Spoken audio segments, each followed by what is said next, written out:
I don't know if you will call it magandang balita, pero the House already approved, no, yung 1.28 trillion po na budget for DepEd.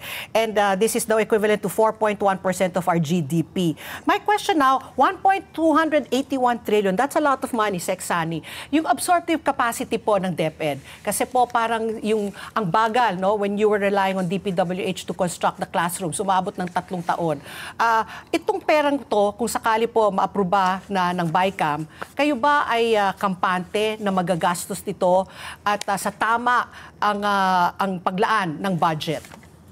Magandang tanong yan, Happy. But ang gusto namin ibahin yung proseso paraan dahil sa ngayon, ay nakarang mga taon, ay isang ahensya lang ng gobyerno ang pinapayagang construct ng mga school buildings at ng DPWH. Department of Public Works. So ngayon, ang suggestion namin sa Kongreso, at syempre nagpapasalamat kami dahil sa napakagandang budget na pinasa nila for DepEd.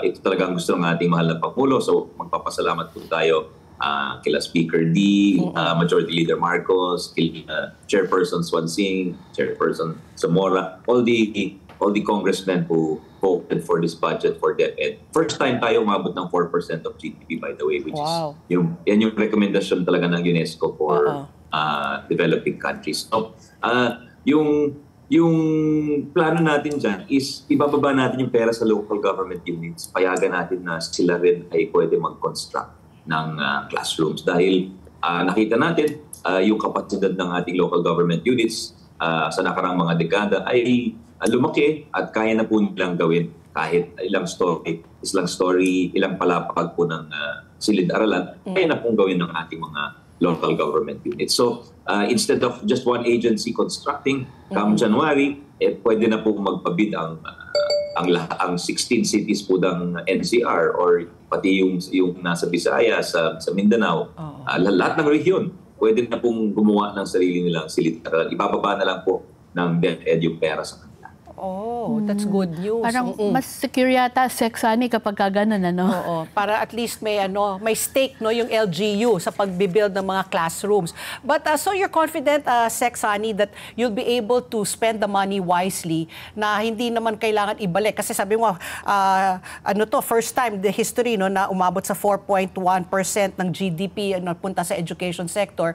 Ang takot ko lang, baka hindi magamit ng husto at ng tama, ibabalik naman sa Bureau of Treasury. Alam naman natin talaga yung pangangailangan ng ating education sector.